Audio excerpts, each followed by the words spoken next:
I like to follow abandoned Instagram accounts. Scratch that. What I mean to say is that I like to follow Instagram accounts that regularly post photos of abandoned places.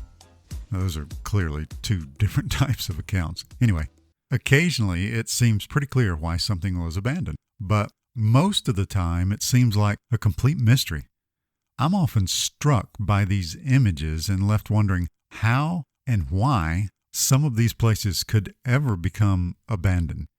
But whether the abandoned places are dilapidated shacks or these once opulent palatial estates, the one thing they all have in common, aside from being abandoned, of course, is the signs of wear that come from time, wind, temperature, and water.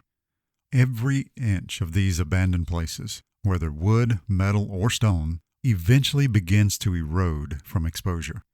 Water is the number one cause of erosion on Earth. As water rushes over things, natural or man-made, it often carries tiny parts of that thing with it, slowly eating away at what once seemed pretty permanent. A rushing stream or river can wear away at their banks or beds to become these massive canyons that are miles long and even hundreds of feet deep. The battering force of an ocean wave can literally bore holes that form caves, create arches, and eventually form sea stacks that are hundreds of feet high. Wind is also a super powerful agent of erosion. Wind can sometimes blow sand into towering dunes like those found in the Gobi Desert in China, more than 1,300 feet high. Or wind can blast sand against mountains and polish them into smooth stone. Yep, given enough time and the right environment, just about anything on Earth can be changed by natural elements. Temperature can also transform things. Everyone knows that ice melts at 32 degrees Fahrenheit. Butter, on the other hand, needs to reach somewhere in the 80s before it starts to melt.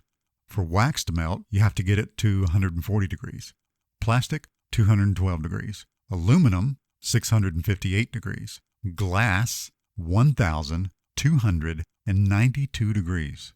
Gold, 1,945 degrees. Sand, 2,822 degrees. And get this, graphite, 6,872 degrees to melt graphite. So why the grade school science lesson? Because a really profound thought, or at least to me it was profound, struck me recently, and that's this. Nothing is impervious to change.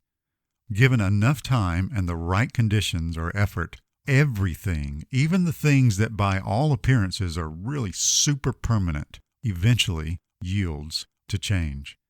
And I'm not just talking about the external world of planet Earth itself.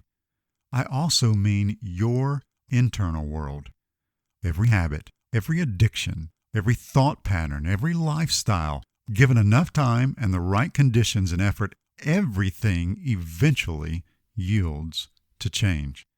In fact, when it comes to our efforts at making changes to our internal world, the only sure path to failure is if you decide that the change you're seeking is no longer worth the effort and the environment that it requires. People in this situation will typically decide to, quote unquote, make peace with the enemy. The enemy, of course, being whatever it is that opposes their change goals. Listen, if you have to make peace with something, instead of making peace with the enemy of your change goals, why not make peace with the fact that this is a fight you must keep fighting, even if it means fighting for the rest of your life if necessary? Why not make peace with the idea that change is a process and it will require time and effort and environment? I guess what I'm really trying to say is this. Don't be so quick to give up on change. Let me give you a really simple example. I said earlier that butter melts at around 80-something degrees. So if you take a stick of butter out of your refrigerator or freezer, you can melt it in several ways. For example, you can place it on your countertop and it will very slowly change into a very less solid state depending on the temperature where you place it. Or you can take that same stick of butter and you can throw it into a boiling pot or a microwave and it will very rapidly melt. That teaches me two important things about the change that we long to see in our lives and even in the lives of those we love. 1. Environment matters. And 2, rapid change probably means significant pain. You see, as much as we think we want overnight change, it probably would require a very hostile environment, like being thrown into a boiling pot. We should be grateful that the changes in our lives often happen slowly. If there are things in your life that are constantly tripping you up, commit to changing them. Nothing is impervious to change. No habit, no addiction, no thought pattern, no lifestyle. Just keep the pressure applied. Never surrender. Equip yourself with the right elements, the right environment, and a relentless mindset that says, I will not stop until this change happens. That, my friend, is how you stick the landing.